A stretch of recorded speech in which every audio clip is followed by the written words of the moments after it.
I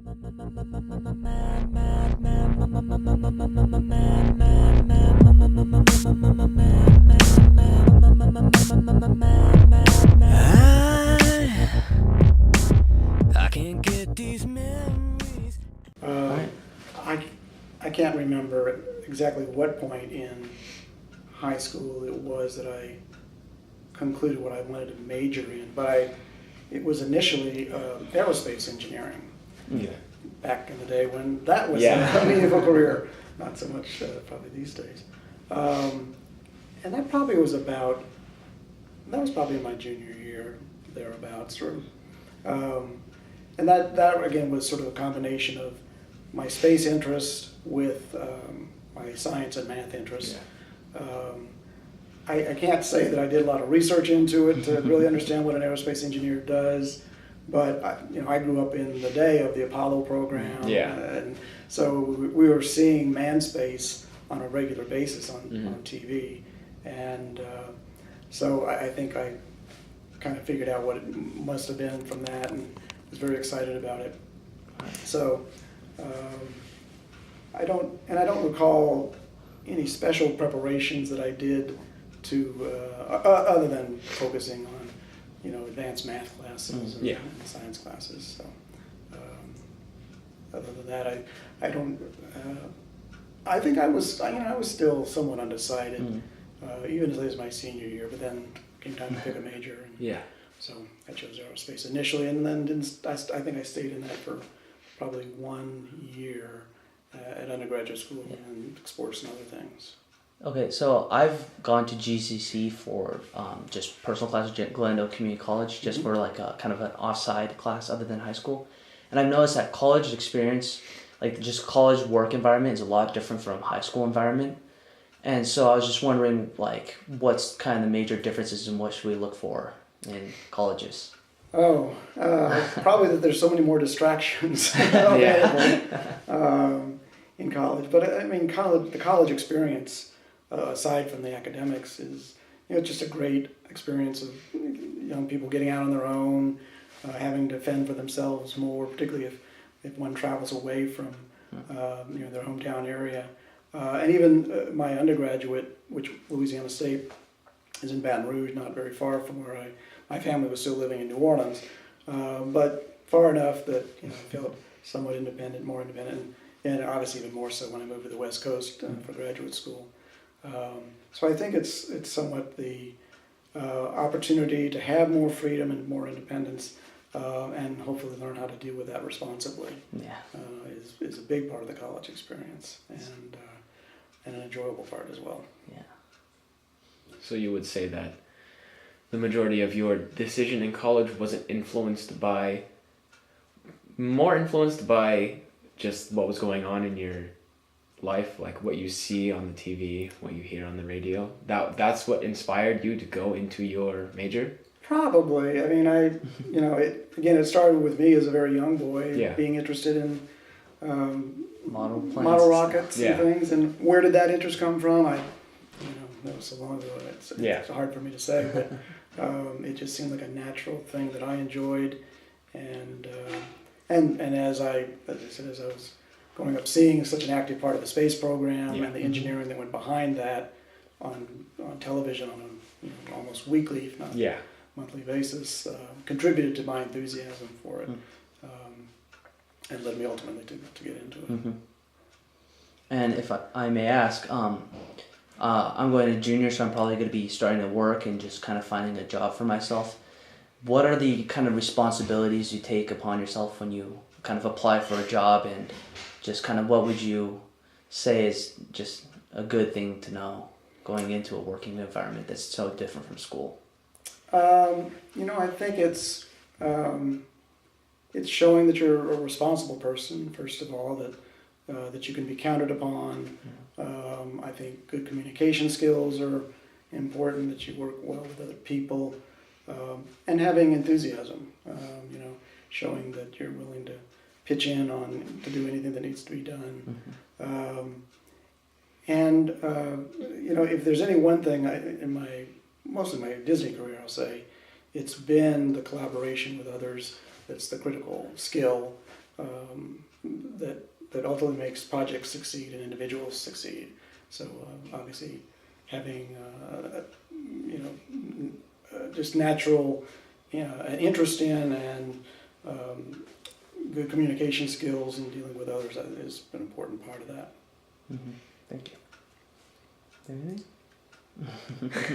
I'm still trying to. Exhausting your questions.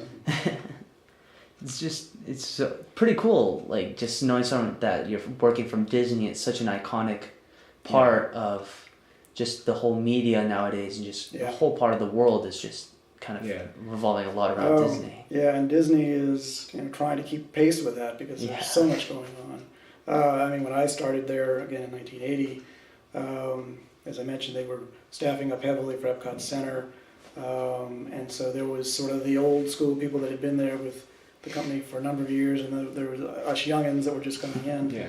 Now I feel like I'm revisiting that because there's so many young people coming into the company, and now I'm one of the more seasoned veterans. It's been a little disconcerting to see that, but it's exciting. I mean, their technical skills are amazing.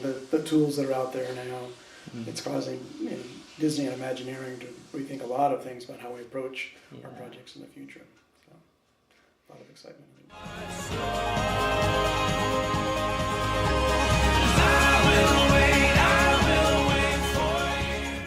There was anything that you could be able to tell us from your experience going in from high school to college to career? Any quick tips that you could give us to help understand why we should go into a certain major, why just... The main tip is find your passion. Ultimately find what really turns you on and excites you and makes you want to get up every day to do that. Yeah.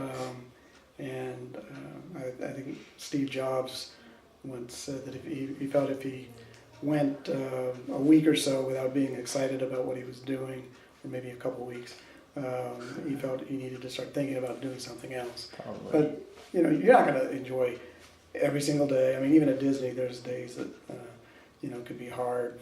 It's a for-profit company, and so there's the pressures like any major corporation has. But keeping the end product in mind is what always I think excites the people that work there, and knowing again that they'll get to share it with their friends and family.